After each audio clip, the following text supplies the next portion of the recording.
إن الحمد لله نحمده ونستعينه ونستغفره ونعوذ بالله من شرور أنفسنا ومن سيئات أعمالنا من يهده الله فلا مضل له ومن يضلل فلا هادي له وأشهد أن لا إله إلا الله وحده لا شريك له وأشهد أن محمدا عبده ورسوله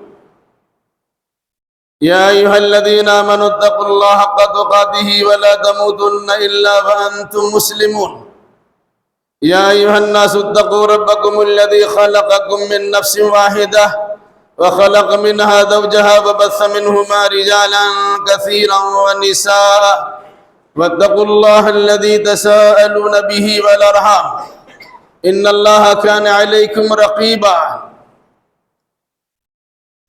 يا أيها الذين آمنوا اتقوا الله وقولوا قولا سديدا يصلح لكم أعمالكم ويغفر لكم ذنوبكم ومن يطع الله ورسوله فقد فاز فوزا عظيما أما بعد فإن خير الحديث كتاب الله وخير الهدي هدي محمد صلى الله عليه وسلم وشر الأمور محدثاتها وكل محدثة بدعة وكل بدعة ضلالة وكل ضلالة في النار أعوذ بالله السميع العليم من الشيطان الرجيم بسم الله الرحمن الرحيم شهر رمضان الذي أنزل فيه القرآن هدى للناس وبينات من الهدى والفرقان فمن شهد منكم الشهر فليصوم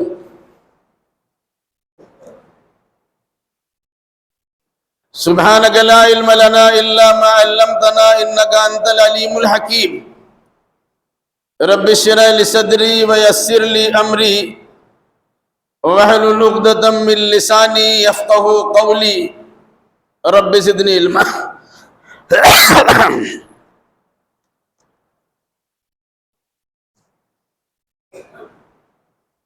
ہر طرح کی تعریف لائق و سزاوار ہے اس وحدہ لا شریک احکم الحاکمین کے لیے جس نے ایک بار پھر ہمیں رمضان المبارک کا بابرکت مہینہ نصیب فرمایا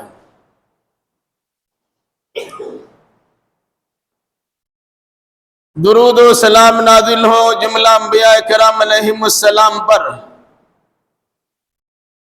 خصوصاً احمد مصطفیٰ محمد مصطفیٰ صلی اللہ علیہ وسلم پر جنہوں نے ہمیں رمضان کے گزارنے کا صحیح طریقہ بتلایا اللہم صلی علی محمد وعلی آل محمد كما صليت على إبراهيم وعلى آل إبراهيم إنك حميد مجيد اللهم بارك على محمد وعلى آل محمد كما باركت على إبراهيم وعلى آل إبراهيم إنك حميد مجيد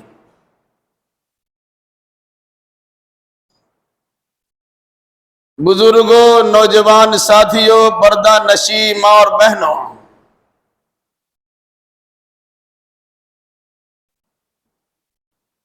خطبہ مسنونہ کے بعد سورۃ البقرہ کی ایک آیت کریمہ کا ایک حصہ پڑھا گیا ہے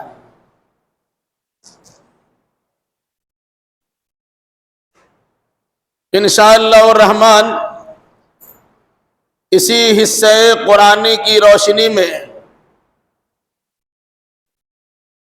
چند باتیں آپ کے سامنے رکھی جائیں گی اللہ ہمیں صحیح کہنے صحیح سننے صحیح سمجھنے اور صحیح باتوں پر عمل کرنے کی توفیق مرحمت فرمائے آمین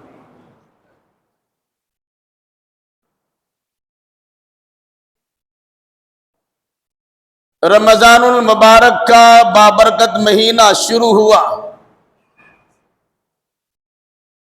آج اس کے 6 روزے مکمل ہونے کو ہیں۔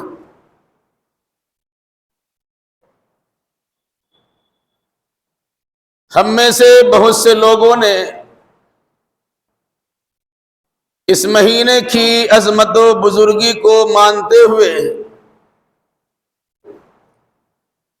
اپنے لیے زندگی مستعار میں ملنے والے اس رمضان کو غنیمت سمجھتے ہوئے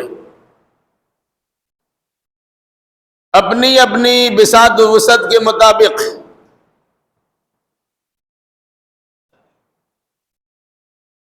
روزہ بھی رکھ رہے ہیں اور دیگر اللہ کی قربت حاصل کرانے والے اعمال بھی بجا لا رہے ہیں۔ اللہ تعالی مزید اعمال صالحہ کی توفیق مرحمت فرمائے اور جو بھی ٹوٹی پھوٹی عبادتیں ہم ادا کر رہے ہیں اللہ اسے شرف قبولیت بخشے، آمین۔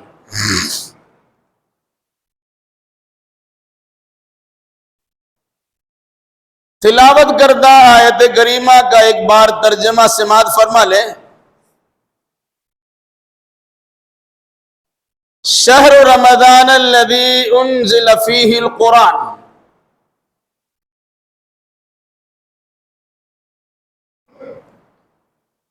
رمضان کا مہینہ وہ مبارک مہینہ ہے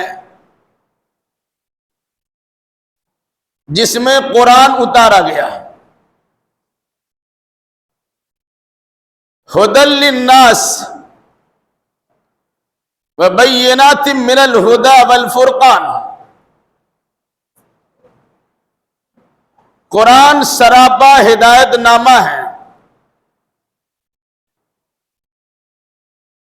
اس قرآن میں ہدایت کے واضح دلائل و براہین موجود ہیں، اور یہ قرآن حق و باطل کے درمیان تفریق کرنے والی ایک عظیم کتاب ہے۔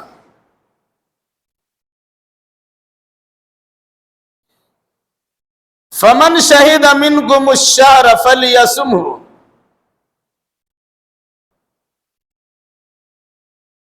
تو جو انسان اس مہینے کو صحت و تندرستی کے ساتھ پا لیتا ہے اس کے لیے لازم و ضروری ہے کہ وہ اس پورے مہینے کا روزہ رکھے۔ پھر اللہ نے کچھ لوگوں کو استثناء کیا، اس سے الگ کیا ہے۔ من کان مریضا علی سفر فعدۃ من ایام اخر،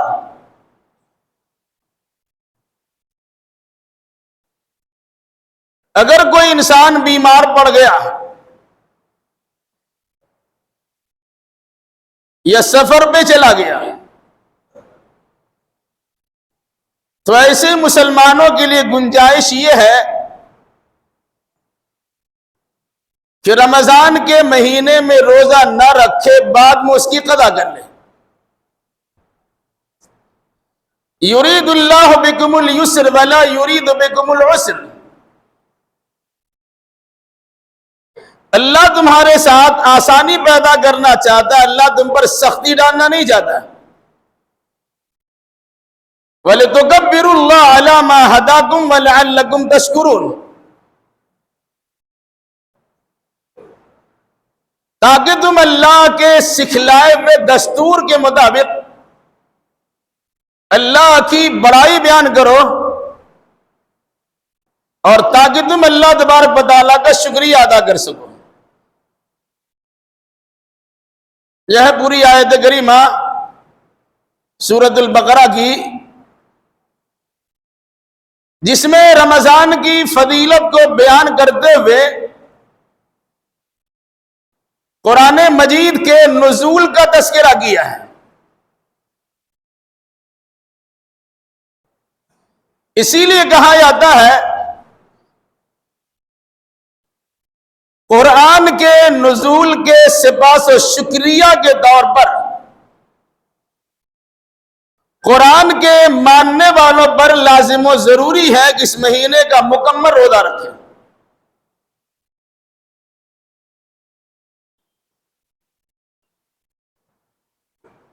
اللہ بڑا رؤوف الرحیم ہے، اس مناسبت سے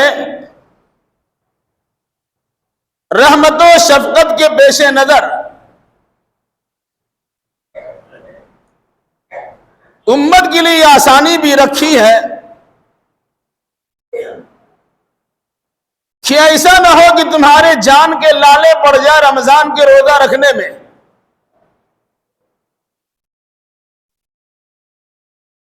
بیماری کی شدت کی بنیاد پر روزہ رکھنے میں دشواری ہو،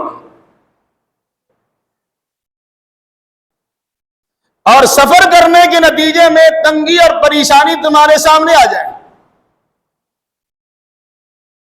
تو اللہ نے تمہارے لیے سہولت رکھی ہے اور رخصت رکھی ہے کہ بیماری کے ایام میں روزہ نہ رکھو، دوا کرو، علاج و معالجہ کرو، اور جلدی سے ٹھیک ٹھاک ہو کر تازہ دم ہو کر پھر اپنے آپ کو رمضان کے روزہ رکھنے کے لیے تیار کر لو۔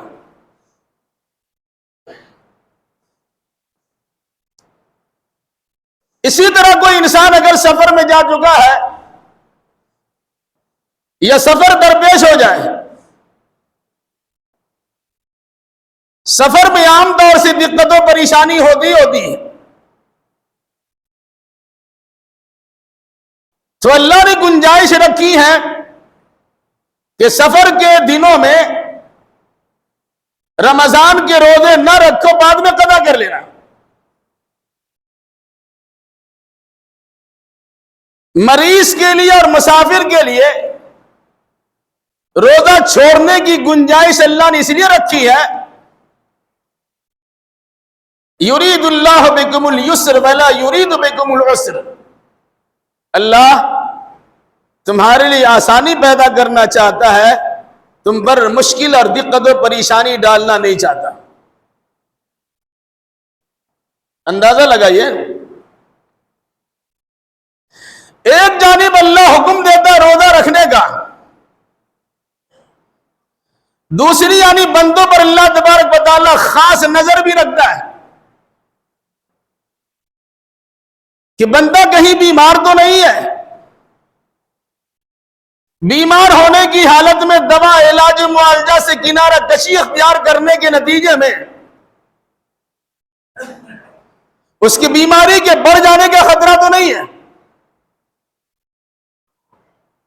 اس لیے اللہ نے تاکید کر دی، آسانی پیدا کر دی کہ روزہ نہیں رکھ سکتے ہو، کسی ماہر ڈاکٹر نے تمہیں مشورہ دیا ہے کہ روزہ نہ رکھو، بعد میں قضا کر لو گے، تو اس ڈاکٹر کی بات پر اعتماد کرتے ہوئے تمہیں روزہ نہ رکھنے کی شرعاً گنجائش ہے، بعد میں روزہ رکھ لینا۔ غور کیجئے گا،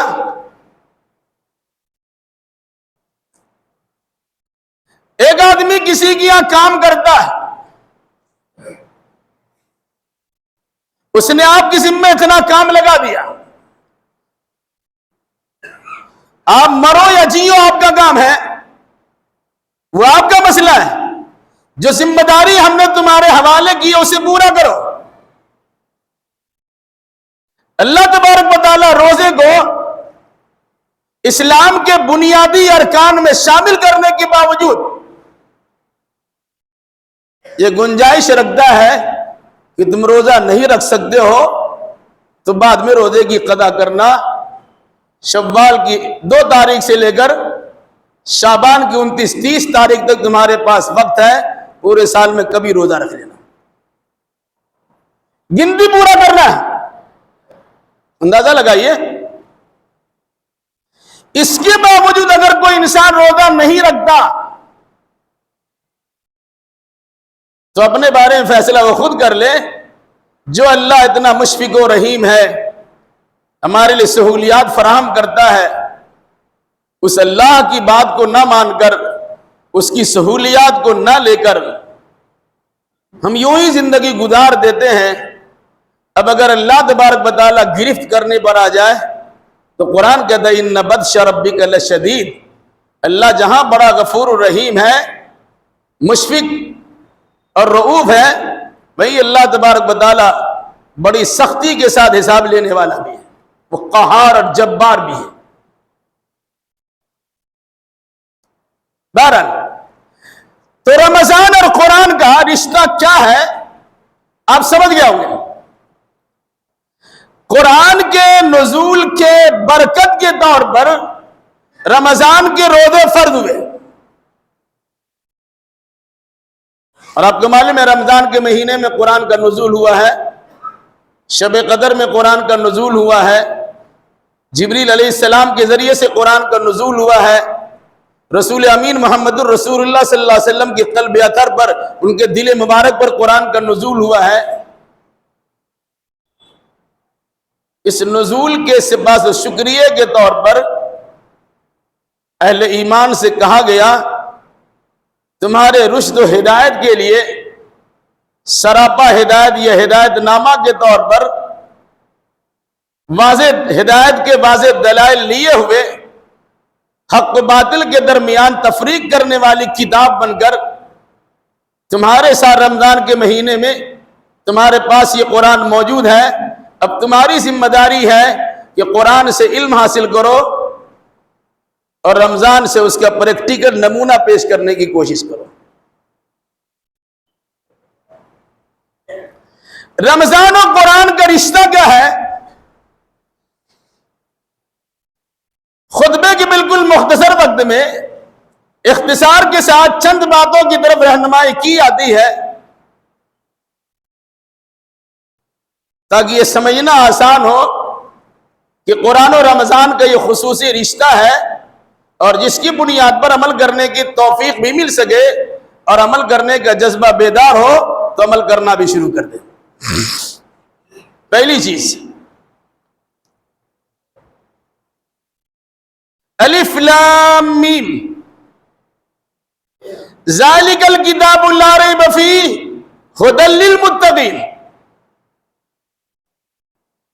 قرآن کھولتے ہیں، سورۃ الفاتحہ کی تلاوت سے فارغ ہوتے ہیں، سورۃ الفاتحہ میں جو دعا ہم نے آپ نے کی ہے اس دعا کی قبولیت کی شکل میں پورا قرآن آپ کو ملا ہوا ہے، تو قرآن کہتا ہے اس قرآن کے اللہ کی جانب سے نازل ہونے میں شک و شبہ کی کوئی گنجائش نہیں ہے۔ ھدی للمتقین، یہ متقی اور پرہیزگار انسان کے لیے رہنمائی کرنے والی زبردست کتاب ہے۔ تو قرآن نے کیا کہا؟ متقیوں کے لیے ہدایت نامہ ہے۔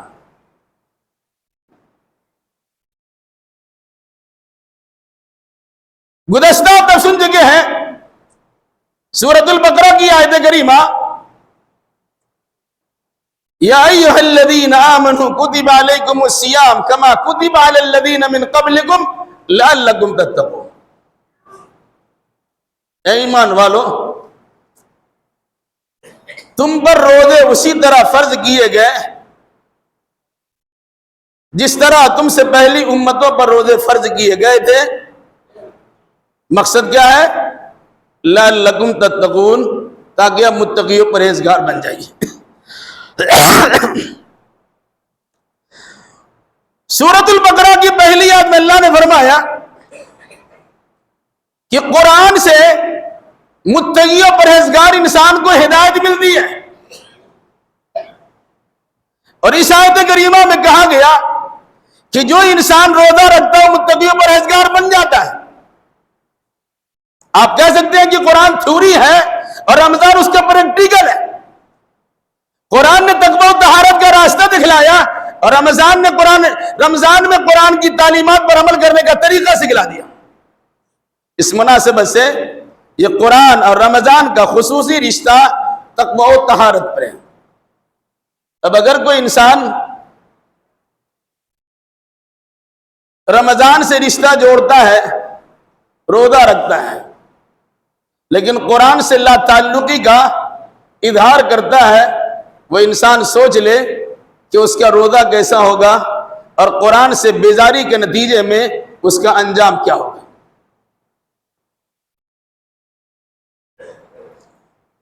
قرآن اور رمضان کا خصوصی رشتے کے طور پر ایک چیز اور بھی یاد رکھیے،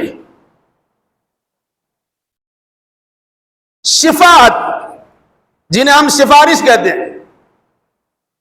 آپ کا کام نہیں ہوتا ہے تو کبھی کبھی شور سے لگاتے، سفارش کرتے کراتے۔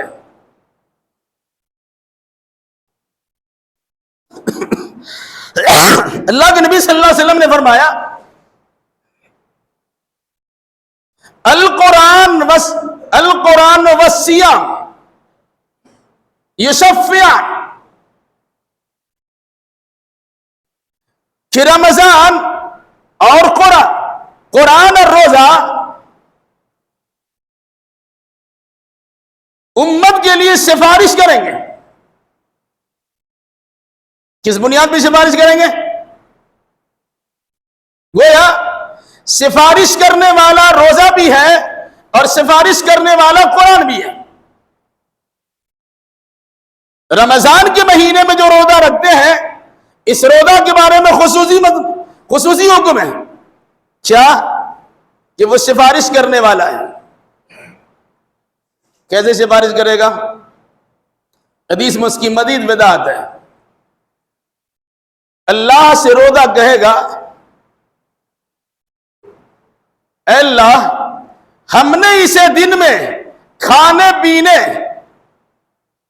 اور خواہشات نفسانی سے بچنے کا راستہ دکھایا، یہ بچ بھی گیا، میرا احترام کیا، صبح سے لے کے شام تک، سحری سے لے کے افطار تک ان حلال چیزوں سے بھی اپنے آپ کو روکے رکھا، میری سفارش ان کے حق میں قبول فرما لیں۔ اسی طریقے سے قرآن کے بارے میں کہا گیا کہ قرآن اللہ تبارک و تعالیٰ سے کہے گا، اللہ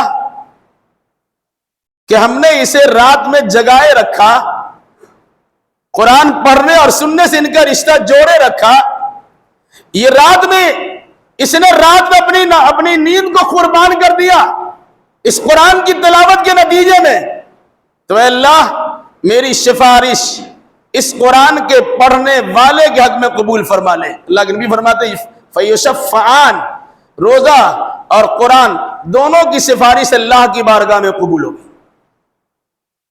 گویا قدر مشترک جو خصوصیت ہے ان دونوں میں یہ ہے کہ دونوں کے دونوں عمل کرنے والے انسان کے لیے اللہ کی بارگاہ میں سفارش کریں گے، اور جس کی سفارش قرآن یا روزہ کرے گا، اللہ کے نبی صلی اللہ علیہ وسلم کا فرمان ہے کہ روزے کی بھی سفارش قبول ہوگی اور قرآن کی بھی شفاعت قبول کی جائے گی۔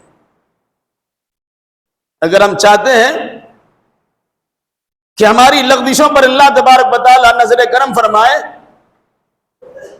اور اگر کچھ غلطیاں رہ گئی اور قیامت کے دن آ گیا یا ہم موت سے دوچار ہو گئے، میدان محشر میں پیشی ہو گئی، تو یہ دونوں ہمارے لیے مضبوط سہارا بن کر اللہ کے سامنے کھڑے ہو کر ہمارے لیے سفارش کریں گے، تو اللہ تبارک و تعالی ہماری سفارش، ہمارے حق میں ان کی سفارش قبول کرے گا۔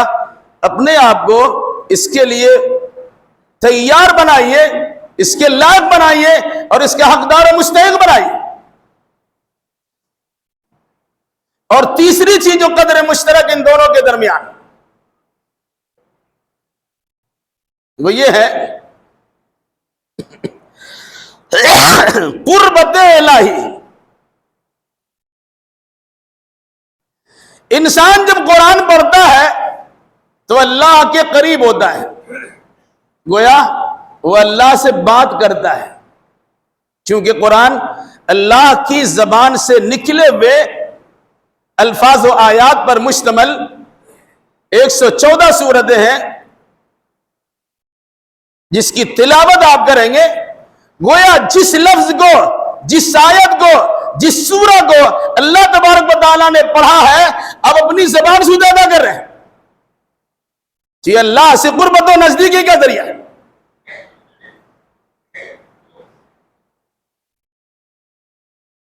اسی طریقے سے انسان جب روزہ رکھتا ہے تو روزہ ایک ایسی عبادت ہے کہ سب سے زیادہ اخلاص اور للہیت اسی عبادت میں پائی جاتی ہے۔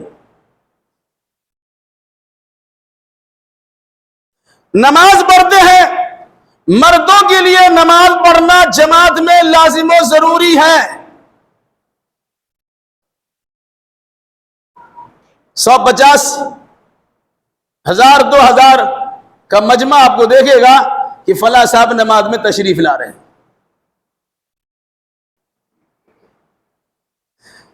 زکوٰۃ اگر آپ دیتے ہیں تو ایک دینے والا اور ایک لینے والا ہوتا ہے، تو آپ کی عمل کو دیکھ رہا ہے وہ انسان جس کو آپ زکوٰۃ دے رہے ہیں۔ حج کرنے کے لیے تشریف لے آتے ہیں تو حج میں لاکھوں کا مجمع آپ کے ساتھ ہوتا ہے، بہت سے لوگوں کی نگاہ پر پڑتی ہے کہ آپ بھی حج کے لیے تشریف لائے ہوئے ہیں، آپ بھی حج کے لیے تشریف لائے ہوئے ہیں، تو آپ کی عمل کو کوئی نہ کوئی ضرور دیکھتا ہے۔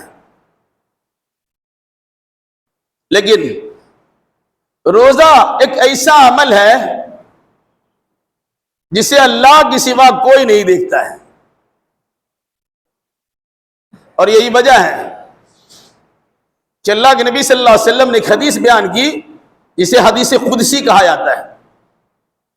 وہ بات جو اللہ کی ہے لیکن قرآن میں نہیں ہے، اللہ کے نبی صلی اللہ علیہ وسلم اس طرح بیان کرتے ہو کہ اللہ فرماتا ہے، قرآن تو پورا کا پورا بسم اللہ کے بعد سے لے کے والناس تک اللہ نے فرمایا، اس میں شک و شبہ کی کوئی گنجائش نہیں ہے۔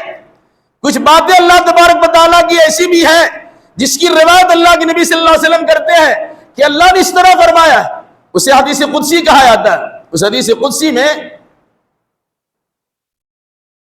اللہ کی بات کو اللہ کے نبی صلی اللہ علیہ وسلم نے اس طرح نقل کیا ہے کہ ہر آدم کی ہر اولاد کا عمل کا ثواب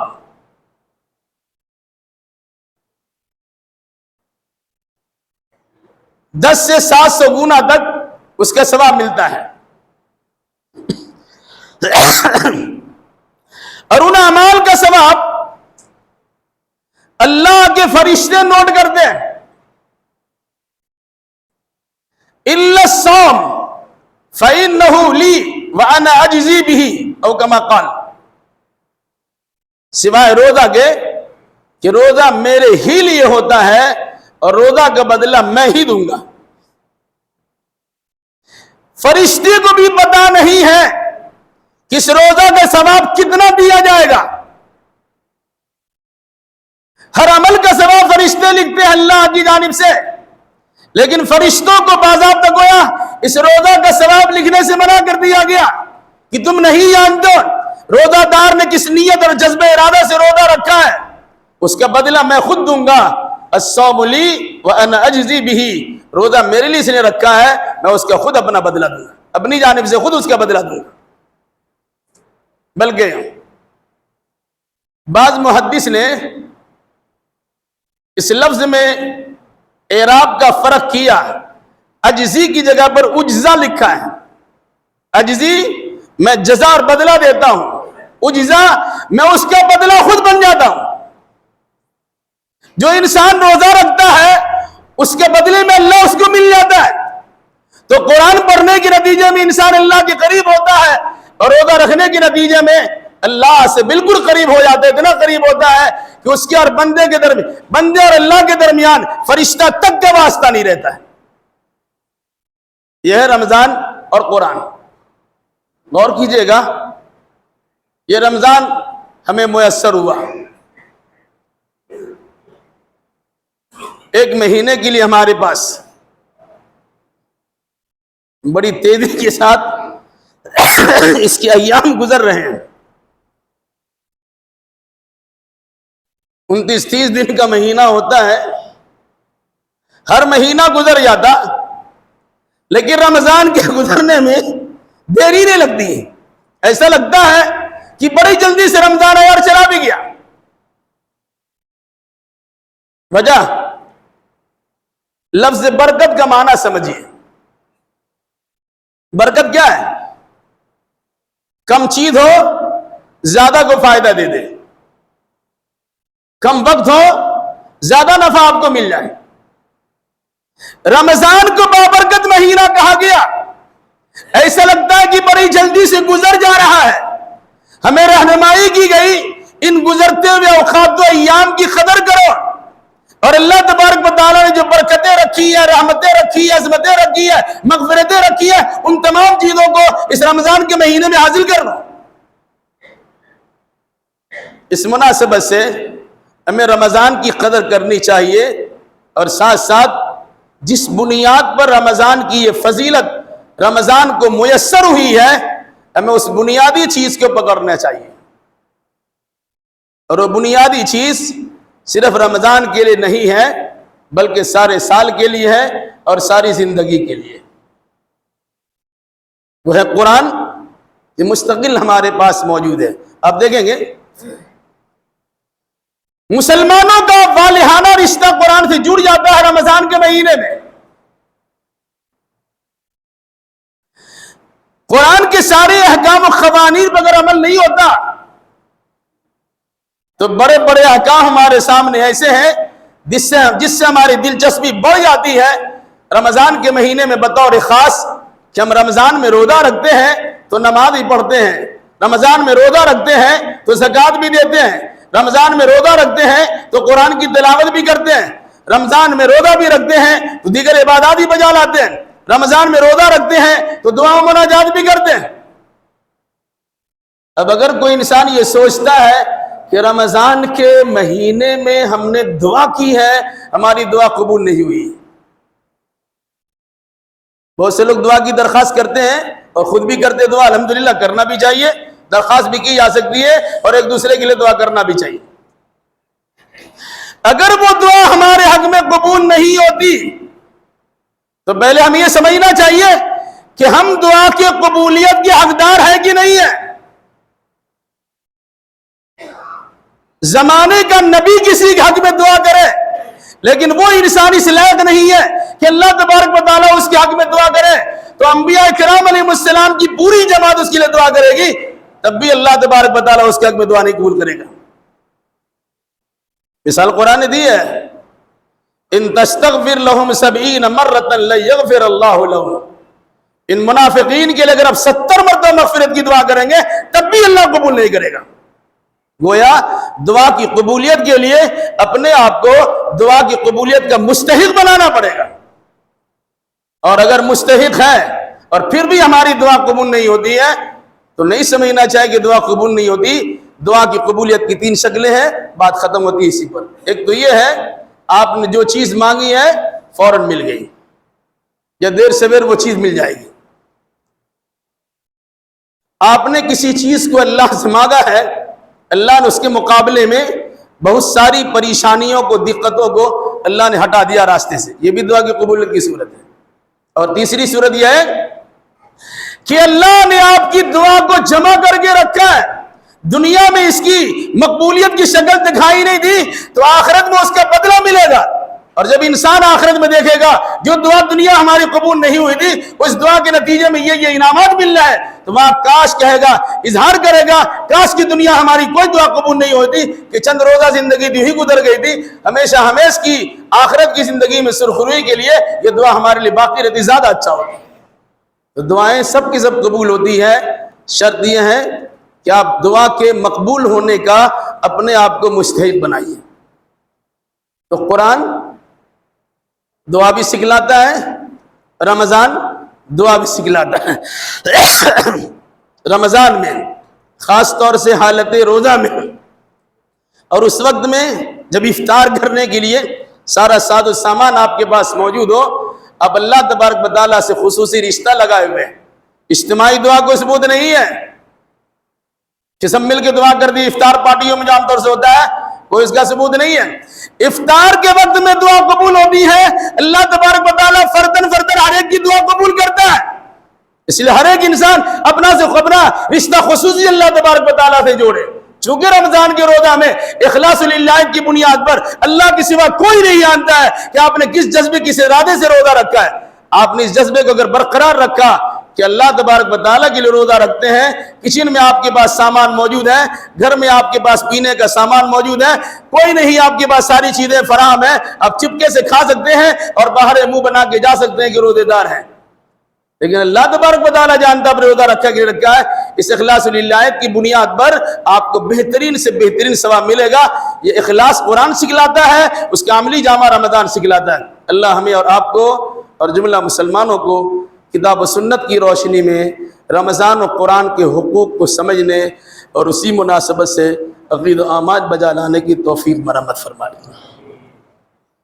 اے اللہ جو بیمار انہیں شفاء کامل و عاجل عطا فرما دے، جو مقروض انہیں قرضہ ادا کرنے کی سہولیات فراہم کر دے، جو ماخوذ و گرفتار ہے ان کے لیے رہائی کے اسباب پیدا کر دے، جو دینی دنیاوی اعتبار سے پریشان حال ہے الہی ان کی پریشانی کو دور فرما دے.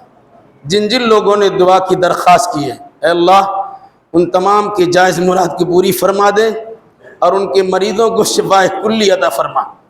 جو بچے اور بچیاں امتحان دے چکے ہیں، دے رہے ہیں، اللہ تو اپنے فضل و کرم سے انہیں اچھے نمبرات سے کامیابی عطا فرما دے.